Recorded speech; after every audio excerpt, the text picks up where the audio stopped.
Hello everyone, ఈ వీడియోలో 11th June 2024న Hindu news పేపర్లో పడిన ఎడిటోరియల్ సమ్మరీ తెలుసుకుందాం.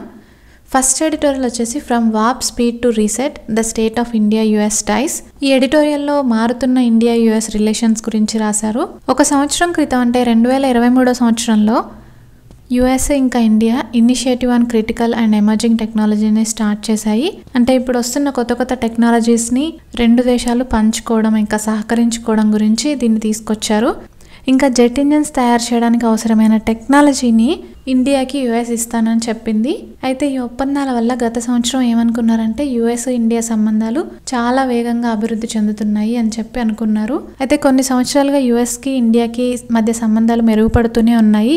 అయితే ఫర్ ఎగ్జాంపుల్ చూసుకుంటే కొన్ని సంవత్సరాల నుంచి కాశ్మీర్ విషయంలో యుఎస్ ఇంతకు ముందులాగా కలగజేసుకోవట్లేదు. ఇంకా క్వాడ్ గ్రూప్లో ఇండియా మరింత ఎక్కువగా ఇన్వాల్వ్ అవుతుంది. ఇంకా చైనా ఆధిపత్య ధోరణిని అడ్డుకోవాలి అని చెప్పి యుఎస్ ఇండియా రెండూ కోరుకుంటున్నాయి. ఇలా యుఎస్ ఇండియా సంబంధాలు అనేవి మెరుగుపడుతూ వస్తున్నాయి. కానీ ఒక సంవత్సరం క్రితం నుంచి యుఎస్కి ఇండియాకి మధ్య సంబంధాలని కొన్ని విషయాలు ప్రభావితం చేస్తూ వస్తున్నాయి. అవి ఏంటంటే ఫస్ట్ది యుక్రెయిన్ మీద రష్యా యుద్ధం చేస్తూ ఉంది కదా. ఈ విషయంలో యుఎస్ రష్యాని చాలా వ్యతిరేకిస్తుంది. మానవ హక్కుల ఉల్లంఘన జరుగుతుంది అని చెప్పేసి చాలా వ్యతిరేకిస్తుంది. ఇండియా ఏమో కొంతవరకు తటస్థంగా ఉంది. ఇలా ఈ విషయంలో యుఎస్కి ఇండియాకి మధ్య భిన్నాభిప్రాయం ఉంది. అయితే ఫస్ట్ యుఎస్ ఏం చేసిందంటే ఇండియా రష్యా నుంచి ముడి చమురు ఇంకా ఇతర ఉత్పత్తులను దిగుమతి చేసుకుంటూ ఉన్నప్పుడు యుఎస్ దీనికి వ్యతిరేకంగా మాట్లాడింది. కానీ తర్వాత ఆ అబ్జెక్షన్స్ అన్నిటిని కూడా విత్డ్రా చేసుకుంది. అయితే యుఎస్ అప్పట్లాగా ఫోర్స్ చేయకపోవడానికి ఇంకొక కారణం ఉంది. అదేంటంటే ఇజ్రాయెల్ గాజా మీద యుద్ధం చేస్తుంది కదా, ఆ విషయంలో యుఎస్ ఇజ్రాయెల్కే సపోర్ట్ చేస్తుంది కాబట్టి యుక్రెయిన్ విషయంలో అది కొంచెం వెనక్కి తగ్గింది. ఇంకా ఇండియా యుఎస్ రిలేషన్స్ మీద ప్రభావం చేసే అంశాలు ఏంటంటే యుఎస్లో ప్రభుత్వాధికారులు మణిపూర్లో మానవ హక్కుల ఉల్లంఘన జరుగుతుంది అని అనడము, ఇంకా ఇండియాలో పూర్తి ప్రజాస్వామ్యం లేదు అనడము, ఇంకా ఇక్కడ మత స్వేచ్ఛ హక్కు కూడా లేదు అనడము, ఇంకా ఖలిస్తానీ సపరేటిస్ట్ ఇంకా యుఎస్ సిటిజన్ అయినటువంటి గురుపత్వంత్ సింగ్ పన్నూన్ మీద హత్యాయత్నం వెనుక ఇండియా అధికారులు ఉన్నారు అని చెప్పి అనడము, ఇలాంటి కామెంట్స్ అన్నీ కూడా ఇండియాకి యుఎస్కి మధ్య సంబంధాల మీద ప్రభావితం చూపించాయి. అయితే జూన్ 2024లో జరిగే G7 సమ్మిట్లో యుఎస్కి ఇండియాకి మాట్లాడుకునే అవకాశం దొరికింది. అంతేకాకుండా ఇదే నెలలో యుఎస్ నేషనల్ సెక్యూరిటీ అడ్వైజర్ ఇండియాకి వస్తున్నారు కాబట్టి ఈ అవకాశాలని సద్వినియోగం చేసుకొని ఇండియా యుఎస్ రిలేషన్స్ని మెరుగుపరుచుకోవాలి. ఈ ఎడిటోరియల్ సుహాసిని హైదర్ గారు రాశారు. నెక్స్ట్ ఎడిటోరియల్ వచ్చేసి a push for more climate action. చిన్న ద్వీప రాష్ట్రాల కూటమి అంటే commission of small island states on climate change and international law చేసిన రిక్వెస్ట్కి సమాధానంగా మే 2024లో international tribunal for the law of the sea అంటే ఇట్లాస్ ఒక అడ్వైజరీ ఒపీనియన్ని విడుదల చేసింది. అడ్వైజరీ ఒపీనియన్ అంటే ఏంటంటే దేశాలు ఇలా ఫాలో అవ్వాలి అని చెప్తాయి, కానీ అలా ఫాలో అవ్వకపోతే చట్టపరంగా అయితే చర్యలు తీసుకోలేవు, కాకపోతే న్యాయంగా అయితే ఇలా ఫాలో అవ్వాలి అని చెప్పి చెప్తుందన్నమాట. అయితే ఈ అడ్వైజరీ ఒపీనియన్లో ఏముందంటే సముద్ర కాలుష్యం జరగకుండా అంటే మెరైన్ పొల్యూషన్ జరగకుండా లేదంటే తగ్గించడానికి దేశాలు చర్యలు తీసుకోవాలి. ఇంకా మిగతా గ్రీన్ హౌస్ గ్యాసెస్ అన్నిటితో పోలిస్తే కార్బన్ డైఆక్సైడ్ ఎక్కువ గ్లోబల్ వార్మింగ్కి కారణమవుతుంది కాబట్టి కార్బన్ డైఆక్సైడ్ విడుదలను తగ్గించేలాగా చర్యలు తీసుకోవాలి. ఇంకా క్లైమేట్ చేంజ్ని అడ్డుకోవడానికి అన్ని దేశాలు కూడా కలిసికట్టుగా పనిచేయాలి. ఇది అందరి బాధ్యత అని గుర్తించాలి.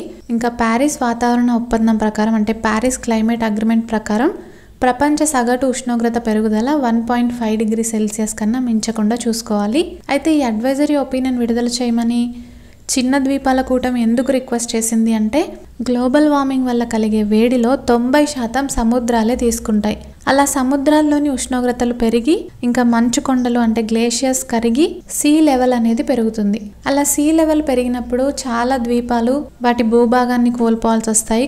కొన్ని ద్వీపాలు అయితే పూర్తిగా మునిగిపోతాయి కూడా. అయితే ఇది అన్ని దేశాలు ఒకే విధమైన చర్యలు తీసుకోవాలి అని కాదు.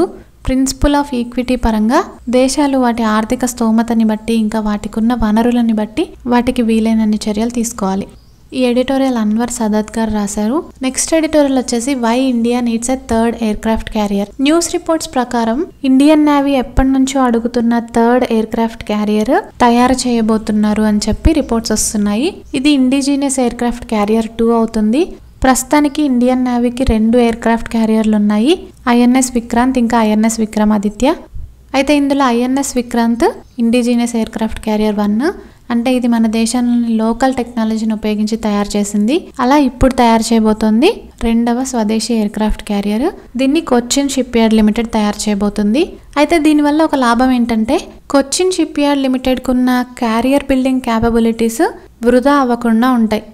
ఇంతకుముందు ఏం జరిగిందంటే మస్గావ్ డాక్ షిప్ బిల్డర్స్కి జలాంతర్గాములు అంటే సబ్మెరైన్స్ తయారు చేసే స్కిల్ ఉంది. కానీ దాన్ని 1995 నుంచి 2005 సంవత్సరం వరకు అంటే 10 సంవత్సరాలు దాన్ని ఉపయోగించుకోలేదు. ఇలా ఎక్స్పర్టైజ్ని ఎప్పుడు ఉపయోగిస్తూ ఉండడం వల్ల నాలెడ్జ్ పోకుండా ఉంటుంది, ఇంకా కొత్త నాలెడ్జ్ కూడా వస్తుంది. ఇప్పుడు ఈ indigenous aircraft carrier to reserve carrier లాగా ఉంటుంది. అయితే కొంతమంది ఏమంటున్నారంటే దీన్ని తయారు చేయడానికి దాదాపు 5 నుంచి 6 బిలియన్ల డాలర్లు ఖర్చు అవుతుంది. కాబట్టి దీని బదులు ఇండియన్ ఆర్మ్డ్ ఫోర్సెస్ ఎప్పటి నుంచో అడుగుతున్న మరిన్ని జలాంతర్గాములు, ఇంకా హెలికాప్టర్లు, ఇతర ఎక్విప్మెంట్ కూడా కొంటే తక్కువ ఖర్చుతో ఎక్కువ ఫలితం ఉంటుంది అని చెప్పి అంటున్నారు. ఇంకా కొంతమంది ఏమంటున్నారంటే ఇలా ఎయిర్క్రాఫ్ట్ క్యారియర్ తయారు చేసే బదులు అండమాన్ నికోబార్ దీవుల యొక్క మిలిటరీ క్యాపబిలిటీస్ పెంచినట్టయితే తక్కువ ఖర్చుతోనే డిఫెన్స్ సర్వీసెస్కి చాలా హెల్ప్ అవుతుంది అని చెప్పి అంటున్నారు. ఈ ఎడిటోరియల్ రాహుల్ బేడి గారు రాశారు. That's it for this video. This is Aparna. Thank you for listening.